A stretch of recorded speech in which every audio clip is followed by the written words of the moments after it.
Hello sir, Ừ, em sẽ đố mà hỏi. em xin được. Ờ, anh BGO mình mình là Cái gì nó này? ờ, ờ, sir, i thế lắm năng lực pan na arju en ni peklar tha ho. À, có pin này. Ala, itu ram long ham pan garden man pula bangso ki il putha kalam kopi pan Ừ, si ki pu dam lo la. asal putih kade. Hmm, Golden man punya ini, ini nam ke lasom ni tiklem mi oh pufan lah ya. hmm. Development wan Allah, tak hok lah. Ila Development so, nah hok tak bang kede. da so ente alang nang lihin pen dom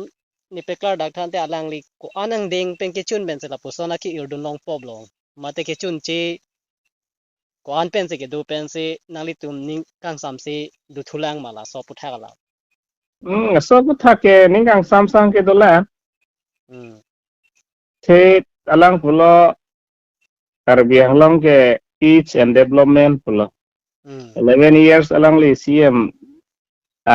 nang chilo, mm nang mm chilo. mm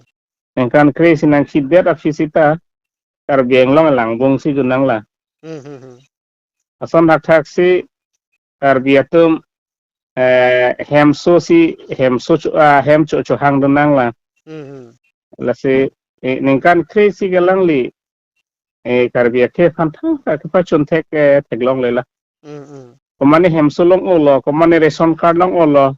ugala ke development kalela mm development ahok pera development plotang te hemso da angdon joklot sang kata changdon joklot Allah hello ahok pe development heme chiki mm Danon karbiang long 90% ke naman tamat plaster hem side la. aholo Tapi itu ration card 90% tum sin ration card dola. aholo sir Angge me lasom tak taksi mm blanket ay tum chodeng nang lang la pen city malan ay tum chodeng nang lang. Lagi development kali. mm Tapi karbiang long ke tuliram long hang ke ningkan crazy alang li CM CL mm Tidak ada visita alang li autonomous state bang pacun tek kedel lo. mm Kon hak taksi artikel apel apa TGR BGR eviction থেকে দিল mm ঠিক দিল paragraph 2 sub paragraph 7 aten council voter list mm non tribal atom han voter list pering thanai butalang liksem থেকে দিল mm hello alang li ni kan crazy ke kem থেকে la pen alang li autonomous state ti pachun থেকে alang li ta inur lo alang li lamang ke teller lo mm hello ke lang li pan ke la so teng plong te nang li hin pen ba te nang li tuma hin pen bang ke garden man bu bang ka lang li pan ki irun ilang la pen pun i pen hogun i la pun mo udah lagi golden man bu chole thang ta vela golden bote share pulo tang te hai mm golden mate di ho mm golden mane pilo gold mane share bang pulo ekdom turi nei mate di ho mm kalau bang so share pulo tang te lo mau lang golden man pulo lagi kacing hui lah ala pine alang pali prui ko hai basta lang la pen hala ke tok ve tum da kar biang long afur ki mochi nila apen kar biang long kon si ke plang ma kon si kar bia khe tum kacing thur ma ke hala allo ke tok ven golden man pu ki era bang ta sini nila mahala ke amena ko pine ale long ya fansi alang li fan bang kirung i alang li pir thelong pachet thang alang li si ke nei ma te tok ma mahala tangka bang sip lo la le alam ma ke thang ta ve te la lang li pan la garden man pu alang li tum chi hok lo la pen er lo social media long chi paklang lo kar biang long pachet thang lo tanang li tum la bang so alang li pan garden man pu er lo se tam me alang li tum alang li pan apona men ke long dam de ke mane ke pleng pon pe du thulang manang li tum ke la kha dun long Oke, playing ke lagi 100% pe ne lagi 99% ke non tak sun che dola. nonang li ki putang ki ke la kha 1% hai. oh la ke la kha 1% mane afan pine sakuri pi lan chol hala 1% ke. mm Kontrak klem lipu bang ha ang tan pen ke bang hatum sil klem et. Baton thak sin non langkung ha beta bang jadop komputer ha pidan lo. Tarlang sa share dihun kopine auditorium hall ta lata jadab computer hansi pdf lo ande lage itum kaching thur galoge itum sida council itum si lamangso auditorium hall ta hambi hotel dhal hai da karbi itum mane council itum si latum cerai thip si itum si sakuri ta me dak pen si paklem nang po aku ya pun tak lang po ke dak isilam pen polo isi hambi hotel bote ke chu joda dui ada catering la pen hala manager tame council man si management pinang po sakuri son pinchong nang po nama sakuri son pinchong le bang ha ang tarman ke bang marwari bihari to si bang sakuri sila po lagi itu development kali lo athe development pelotang te dak lukel atum jong boreng lukel atum contract long pelotang te dak lukel business samta plang po non bang osam ka lagel lo no tangka to ta bah Rajasthan UP Bihar Jepun professional Jepun lapo dak itu mang ke angsi jo lo so lagi ini kan kresi ke toleram rong hang ke development wan thek the pen pacun thek the tapi alang li song truck to makke mangan ta Delhi jorpiam delo la son hak taxis alang ningkan kresi do bom ahon hotsi kidnap tanang klang lo kidnap ta non elephant tanang pon lo son hak taxi kapre kan ta ke pon do lo bithung long do lo manja long ta do lo kapre ka song truck to ma leaders fanan ta alang litum alang le kai hot la ningkan kresi khiba musi siat lo je la pena parta kapre la person alang li ke klempon akaprek kason lo akam ke li himate kason lo pudam mane force pen ke klempon tame alang li do ulang masarang li tumak long do nabanga no tenga dola tuarta ki selam pameme apen government scheme tame party ki plak keng bom nang ke plak ke no tuliram bong hang ningkan kresi do bom hon nai plak lo nang BJP nang BJP kali nang PSLC pon nang panaya ta itu nang PT pukai ta ke plak dulu long le porta pinoi parliament pen ke plak pine urunodoi le pista parliament pen ke plak hona khasi job card le pine tangka thasita parliament pen ke plak asli do lo tangte elam nang arjudun lang sarante la son thak se media long ke pulo je turam long hang la ta pulo la pendak dobar bagri education em richard tok bia ahin pentame media long chipaklang lo je parliament pupelo karbite karbi dhorom chipupelo karbite karbi party chipupelo karbite karbi aposi kado kabi tuma falta me ration card ke ake joy pen PAG la pen roll et nang chi polam the puthak do setame ko nang lihin pen than thu bangke ba rong ardo ke do tuma bangke la son se keron ke bak tu bangke ake plak ke plek do la so puthak alam kumada bang sike chok chi mala so puthak nang li kladak pen than chok ke tulirama thak sininge chorlo ala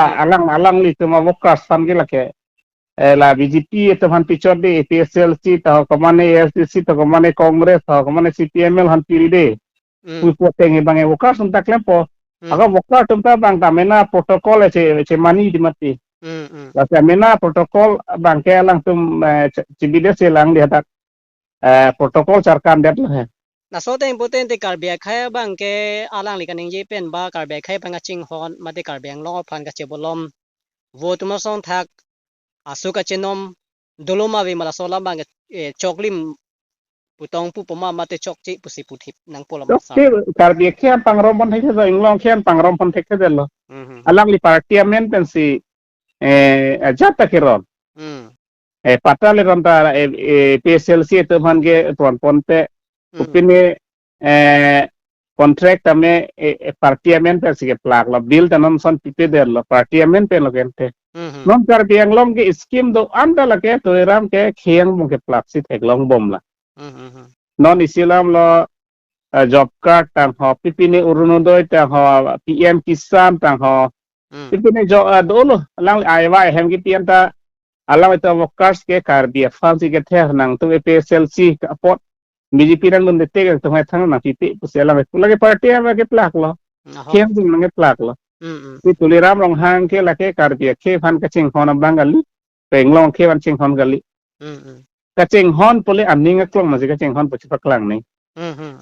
tidak nom aning klong ma ching hon gali autonomous state hang bom nai budalang lipulo kala ki autonomous state ka chi song atum han si jail ke thap non epsl si songja po tum han ni kre thom jale benge people of autonomous state ka chi song pon asi tuliram long hang ke mon sami do bangi nonan ta ning hang hela komane phan kang check komane phan kang ton na pon si da dola non fakta na samson teron ake phan ta inoda cm gela sone punang ne ke dolo la kapre songja phan ta kang check son gi dolo kila ke cm punai butang dalang cm ke man jita order gela son bulote cm bulotang te ลาเป็นอิเทลัมดุลังสารนิลีนังลีทานเปกลาร์ท่านอนละสอนสิบีจีพีตุมปาร์ตี้ยังบ้องอิสิกาเชปะเทมาเดเกทากาสอนสินิวิตุมเทกลองเจมันเดียอาฟูลงตามเมสันจอกปอมาเตจอยเป็นปัจเจทางที่ผู้ละสอนทักเสลาตุมเกจอยเป็นอีกเล่มปนดูอลังตุม membership กาเชนดูมันเนจอยเป็นละสอน membership กาเชนดูละสอนอพุทักกว่านักกิมีกว่านักหินนูดูจิกละสอนพุทักละมาเต membership enjoy tapi nege la ka kim mi uge kalilo he la tum ge bang rss hukum siklem bom matiti itu la tum ge mi milu เดี๋ยวเราสอบพุทธะเจนอนการเบียร์ใครตัวพันยองเสละซอน membership อันปนดามาเตมุสรการลองปาดุปนเด็ดปุเตกุปเน่ละซอนมุพยาคีวีมาเตอาเคลาร์ปนดูจิมาละบางสอบพุทธะมันเนี่ยกัตโตระดูจิมาการเบียร์ใครตัวtora ke ave ala pon chagi bang hut titi dei ge lakha pon jong po he โอ้ยละสอบพุทธะลำสินิลินังกัน lakha pon jong chat po lage bang hut titi dei le mira mo hang kwan sin me mage rata chini lo ha borpung tara pung so ra chini lo tolera mo hang mi up ma hinuma puget atom da chini lo yong si tolera mo hang kar bia ke cheng hong pi pute ningkan kri se mo polo dolong selam piam thek det ke polo borpung tara pung towar selam bi thek det ke la leitem ke char ju nai ke e tuliram long hang do tike kar biang lo ga ching thur thel la ke tuliram long hang do bom lang potang te ka ching thuri ke tuliram to madom ching thur po jadop computer Sri Mongol join store glass corner per agarwal tu si plang po la bjp tum long jang dum ning ning atum ta la ke thang ta long delu bah tuliram long hang phan bang ani nga pang sampi ne gunda kam da klem nang ko pa thek lam nang benga dui komane phan non nil fana fana pondet la ga ha tuliram phan ning pang samlo mate cm tuliram ha ke hai phan la แต่เป็นอิเทลัมนิเลียก็นังลีไซด์อุสตาเมการจูปอนทุยาบังเกลาปอนรสาร์นอนละ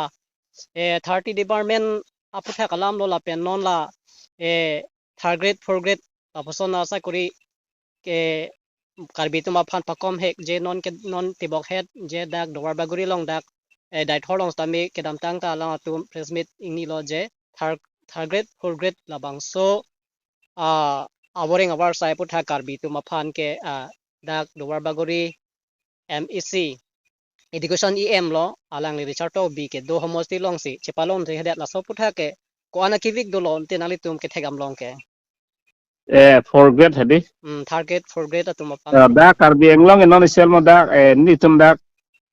de thordet kello da hawar ke hada college long ta itu STF fan mang ke STF fan reservation of itu de and the back is 6 dul commerce fancy reserve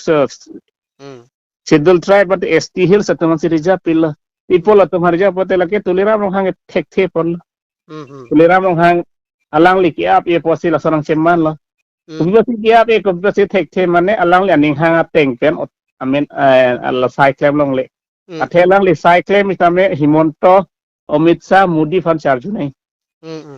la si to me BJP long bange tu tele si reject nang poje BJP nang ke hai RSS nang ke hai BJP nang cari Bongo Sena nang chan ge lahel tami ke tam tangar ni bangke je chingne data son lo jo sar mane apor asap nali phana ka chipi ni phase chuning dilo turam long hang la pen BJP atum meeting e dolong an bangkela 30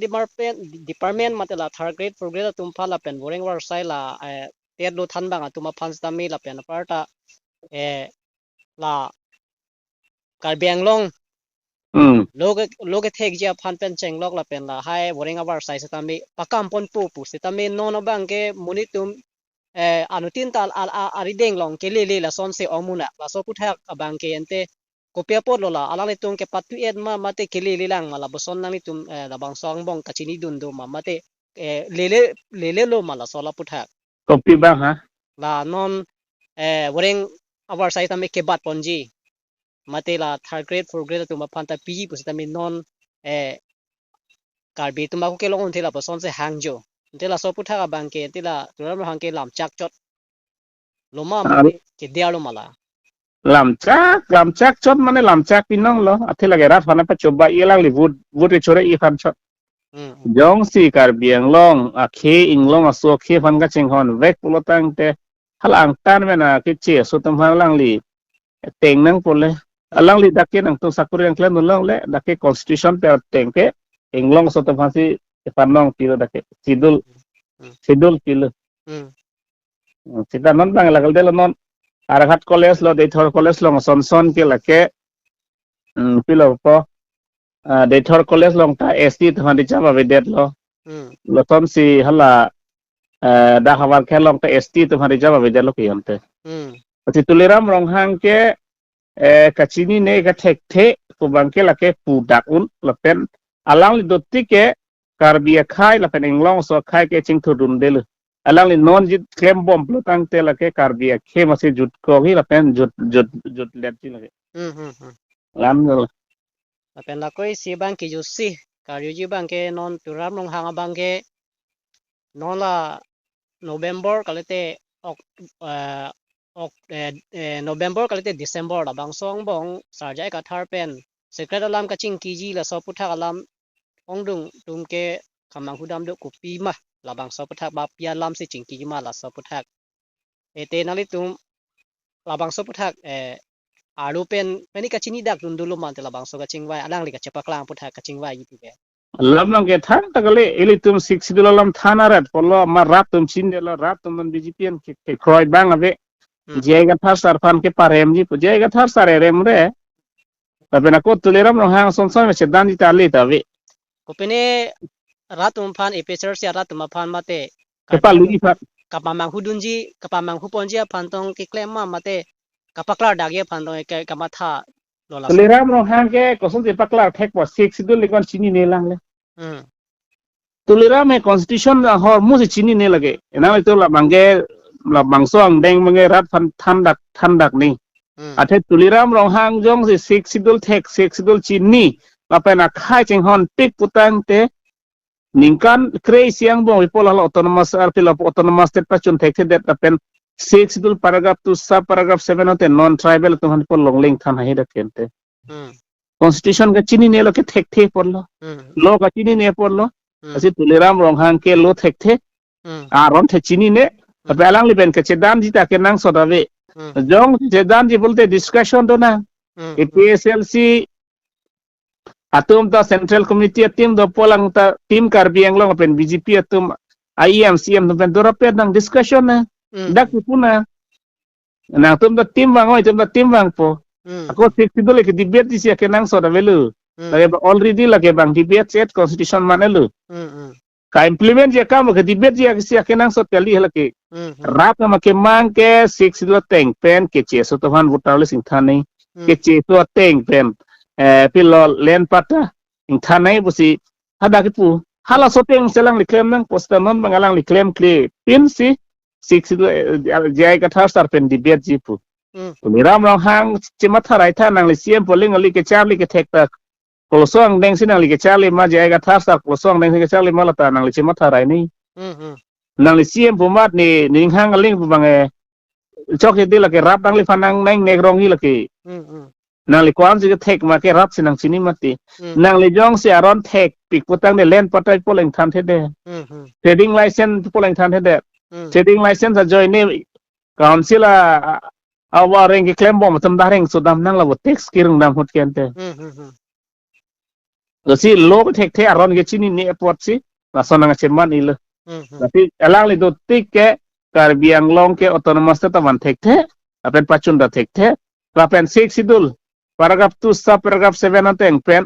council aron selam ji putalang si pachun thek the del apen non tribal tum hat council paragraph 20 teng pen utale selam nang jib sta melang le selam tek kedel la manin lante la pon yong se lang li karbiang long ra da phana lang li non council chari bom la penal li karbia khe phan birta ki mi ke ban bang la pen karbia khe phan hempre ke ban ja bang lo puseta ba la karbiang long bong sami alang li non ki khi bom kadogo we lang li si responsible ang horlo sita thang ta claim thek lang pola so te polon te ente garden men pu bang kalang li ki che hok dam ja phan ke thang ta avelang la boson si nang tumbang ke pudun thipu la poloke lalon te puthit po tuliram ha fansom golden man pu bang lage therak thuduglu nili bang ke alang li golden man boson dang te kado ka ya kar bi fanda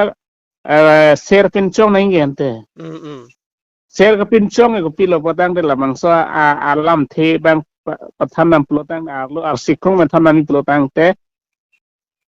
nili doni inut kidugar lengta gari chena muna jakong donang po hem kachki muna jakong donang po school mesen ke pasal muna jakong donang po la son atum han selam si sang akat pachu hang jok plot isu ke chilang i khorcha pachu hang jok plot la son an pinchong thek ni la am si golden man pu irning komani nut ram rong hang pen adora rap tum si building ki osil development pugali lake la pen si golden man chelong ipu bangla therak sumi mela ya ko je tham o tanang ne tuliram rong hang som son afan ke tum ki kiar o tanang tuliram rong hang ke lake karbiang long along le kacho jor lo ate non kacho jor pusi punang ko council nun si jor lo non land patra non tribal tuhan mal long le pige authority ke mal of the council ko ta ne ninge bom lo midyang no ta halo tonte nili dak dwar bagori IT cell I hin pen stami nangli phan churu perfect lo nangli la ong ta me apor nang chipi do na posar nangli phan churu lo de kardom